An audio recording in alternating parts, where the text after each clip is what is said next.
Hi yes welcome to వారధి tutorials.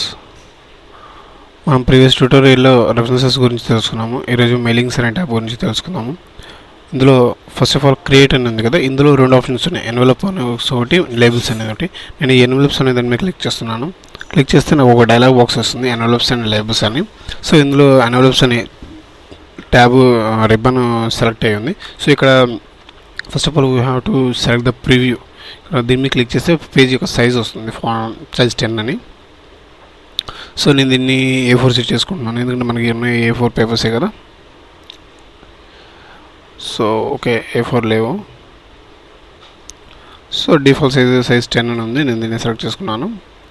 Okay, next ఇక్కడ delivery address అని ఉంది కదా. యాక్చువల్గా ఇది ఏంటంటే మనకి పోస్ట్ కార్డ్స్ అలాంటివి సెండ్ చేయడానికి మన డెలివరీ అడ్రస్ కూడా ఒకేసారి ప్రింట్ చేయడానికి దీన్ని యూస్ చేస్తాము. So the tutorials.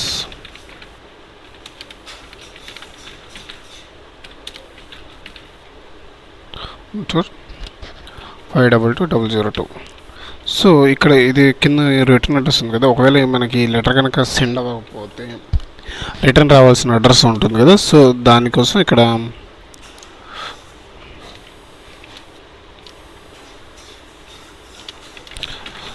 గుంటూరు మిర్చి. సో దీన్ని యాడ్ చేసి యాడ్ టు డాక్యుమెంట్ అంటే ఇక్కడ ఇంకొక డైలాగ్ బాక్స్ వస్తుంది. Microsoft word, do you want to save the new return addresses as the default return address అని. సో మనం ఎస్ అని కనుక ప్రెస్ చేసినట్లయితే ఈ పేజ్లో మనకి ఇది ప్రింట్ అయిపోతుంది. సో ఆ సైజ్ 10 అనేది ఏదైతే ఉందో దాని యొక్క మెజర్మెంట్స్లో మనకి ఇది వచ్చేసి ఫ్రమ్ అడ్రస్, ఇది వచ్చేసి టు అడ్రస్. ఇక్కడ వచ్చేసి మీకు క్లియర్గా అర్థమవుతుంది. సో ఇది ఎన్వలప్ ఒక పోస్ట్ కార్డ్ యొక్క ఓపెన్ కవర్ అనమాట. సో ఇది ఎన్వలప్స్ వచ్చేసి. నెక్స్ట్ ఇక్కడ లేబుల్స్ అని ఉంది కదా. ఒకవేళ దీని మీద క్లిక్ చేసి ఒకేసారి మనకి ఒకే అడ్రస్ని మనం 100 టైమ్స్ లేదా ఎక్కువ పేజెస్లో చేయాలని అనుకున్నప్పుడు సో దీని మీద క్లిక్ చేస్తున్నాను. క్లిక్ చేస్తే 30 per పేజ్ ఉంది. సో నేను 30 per పేజ్ యాక్సెప్ట్ చేశాను. ఆప్షన్స్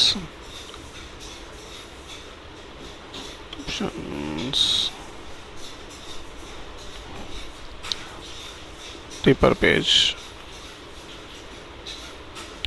ఓకే, నేను ఇక్కడ ఇందాక టైప్ చేసిన అడ్రస్ని టైప్ చేశాను. సో ఫస్ట్ ఆఫ్ ఆల్ నేను పేజ్ సెట్ చేసుకుంటాను.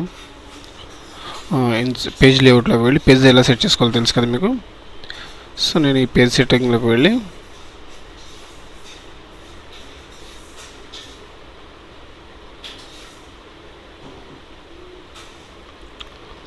నేను పేజ్ సెట్ చేసుకుంటాను. సో నేను ఇక్కడ B4 ఉంది కదా, దీన్ని తీసుకున్నాను.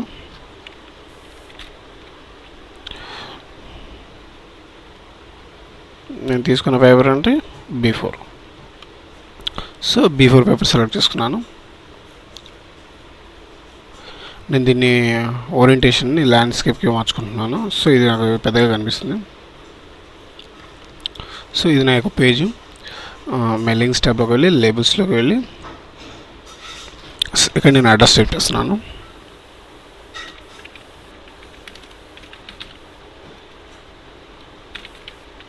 వారధి ట్యూటోరియల్స్ గుంటూరు 522002. సో నేను దీన్ని క్లిక్ చేసి 30 per పేజీని పెట్టాను.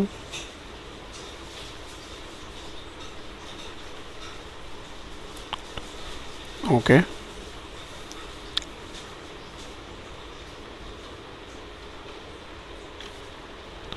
ఓకే, నేను దీన్ని 30 per పేజ్ సెలెక్ట్ చేసి ఓకే అన్నాను. ఇప్పుడు నేను ప్రింట్ అని అనగానే okay sorry labels 30 per page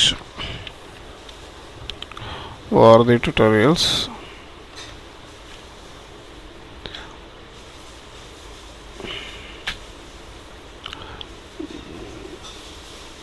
new document అనగానే ఒక న్యూ డాక్యుమెంట్లో మనకి ఇవి ఒక పేజీకి 30 చొప్పున ప్రింట్ అయ్యి వస్తాయి అన్నమాట.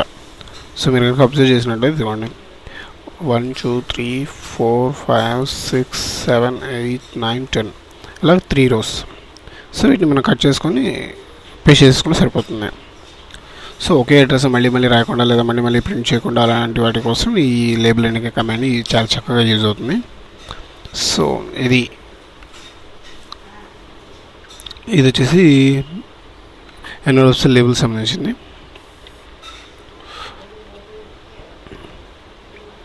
సో నెక్స్ట్ వచ్చేసి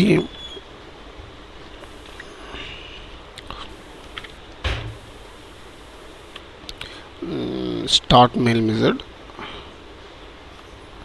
ఈ మెయిలింగ్స్లోనే మీకు ఇక్కడ స్టార్ట్ మెయిల్ మెర్జన్ ఉంది కదా, దీని మీద first of all select mail మెర్జన్ ఉంది కదా. ఇందులో లెటర్స్ అంటే ఒకేసారి మనం ఒక 10-15 మెంబర్స్కి ఒకే లెటర్, కామన్ లెటర్ని ఇప్పుడు మనం కామన్ ఎస్ఎంఎస్లో పంపిస్తాం కదా, అలాగే కామన్గా ఒక లెటర్ని మనం ఎలా వర్డ్ ద్వారా ఎలా పంపించాలి, ఎలా ప్రింట్ చేసుకోవాలనే దాని గురించి ఇక్కడ లెటర్స్ అని ఉంది కదా, letters, email messages, envelopes, labels, directory. So step by step mail యూజర్ని క్లిక్ చేశాను. So first of all letters, నేను ఫస్ట్ ఆఫ్ ఆల్ లెటర్ యొక్క సైజుని నేను డిఫైన్ చేసుకుంటున్నాను. మనం ఏం చేసినా కూడా A4 సైజులోనే చేస్తాం కాబట్టి సో ఫస్ట్ ఆఫ్ ఆల్ మనం మ్యాక్సిమం A4 పేజ్ని సెట్ చేసుకుంటాము. నెక్స్ట్ ఫస్ట్ ఆఫ్ ఆల్ ఇది కొంచెం చూసారా, ఇక్కడ మనకి సెలెక్ట్ డాక్యుమెంట్ టైప్ ఉంది. డాక్యుమెంట్ టైప్ నేను లెటర్స్ తీసుకున్నాను. లెటర్స్ వచ్చేసి next send letters to group of people, click next to continue.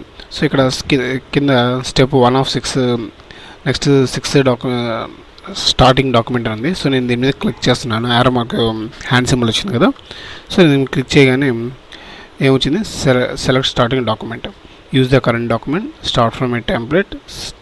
అంటే మనం ఇప్పుడు ఆల్రెడీ వాడుతున్న ఈ టేబుల్ని కానీ లేదా కొత్త టెంప్లెట్ తీసుకోమని కానీ లేకపోతే ఆల్రెడీ సేవ్ చేసినటువంటి ఎగ్జిస్టింగ్ డాక్యుమెంట్ కానీ తీసుకోమని అడుగుతుంది. సో ఇది ఫస్ట్ స్టెప్. నేను కొంత డేటాని తీసుకుంటున్నాను. Is equal to RAND closing bracket opening brackets పెడితే కొంత డేటా వస్తుంది. సో ఇక్కడ నెక్స్ట్ వచ్చేసి నెక్స్ట్ సెలెక్ట్ స్టెప్ ఆఫ్ 3. ఇందులో మెయిల్ మెర్జన్ ఉంది కదా, సెలెక్ట్ సెక్షన్ దగ్గర use and existing list, already మన ఎగ్జిస్టింగ్ లిస్ట్ ఏమైనా క్రియేట్ చేసి పెట్టుంటే ఆ లిస్ట్ని యూజ్ చేసుకోమని. సెలెక్ట్ ఫ్రమ్ అవుట్లుక్ కాంటాక్ట్స్, మనకి MS office MS Outlook account కనుక ఉన్నట్టయితే దాంట్లో ఉన్న కాంటాక్ట్స్ తీసుకోమని చెప్తుంది. Or type an new list, నేను టైప్ ఎన్ న్యూ లిస్ట్ తీసుకున్నాను. సో కింద క్రియేట్ అని వచ్చింది. సో నేను క్రియేట్ మీద క్లిక్ చేస్తే ఒక చిన్న డైలాగ్ బాక్స్ వచ్చింది. ఇది వచ్చేసి మనం అడ్రసెస్ టైప్ చేసుకోవాలన్నమాట. మనకి ఏ కాలమ్స్ కావాలో అన్ని కాలమ్స్ ఇందులో డిఫాల్ట్గా డిజైన్ చేయబడి ఉంటాయి. సో మనకు కావాల్సిన కాలమ్స్ మనం యూజ్ చేసుకుంటాం. సో ఫర్ సపోజ్ నేను ఇక్కడ కొంత డేటాని నేను ఫీడ్ చేస్తున్నాను. ఇప్పుడు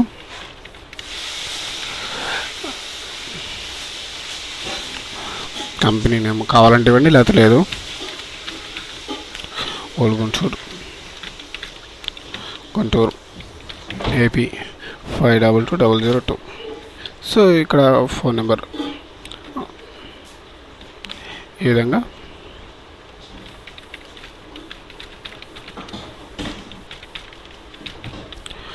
నెక్స్ట్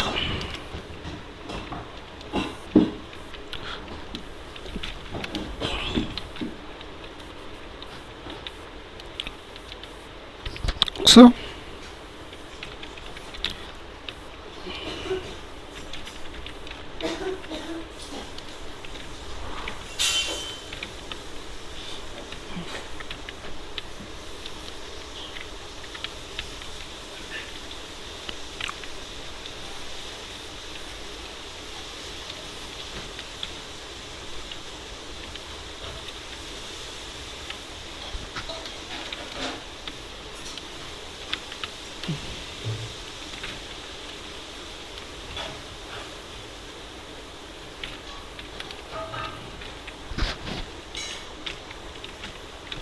సో ఇక్కడ మనం ఎంతో కొంత ఏదో ఒక డేటాని కనుక ఇచ్చినట్లయితే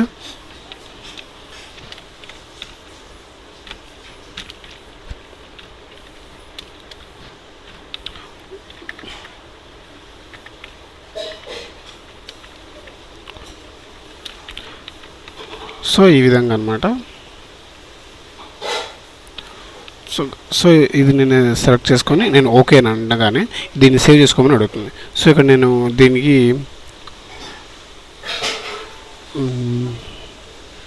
మెయిల్ మెర్జ్ అని పెడతాను. మెయిల్ మెర్జ్ అని నేను సేవ్ అని అనగా ఇక్కడ నాకు ఇవన్నీ సెలెక్ట్ అయిపోయినాయి.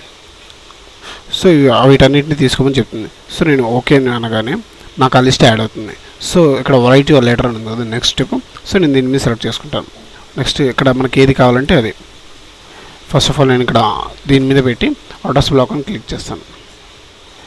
ఎస్. నెక్స్ట్ దాని తర్వాత గ్రీటింగ్ లైన్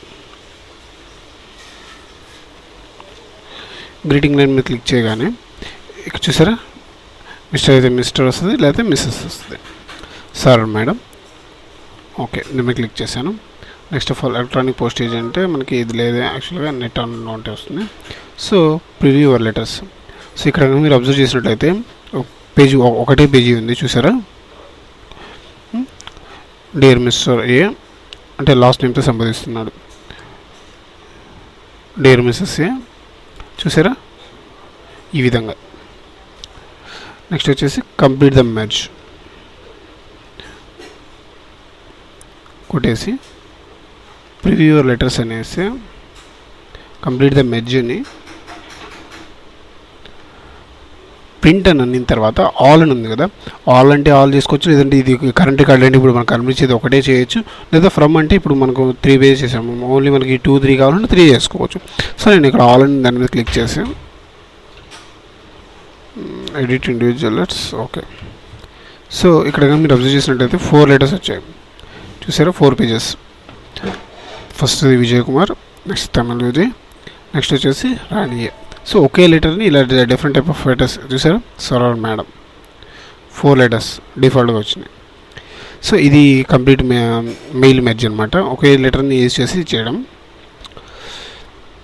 నెక్స్ట్ వచ్చేసి select receptionist, type new list. Type new list అంటే మనం ఆల్రెడీ ఇందాక చేసాం కదా, సేమ్ అదే process.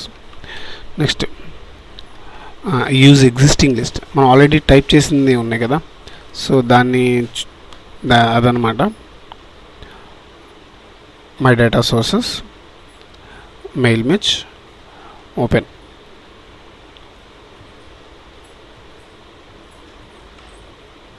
Select from Outlook contacts.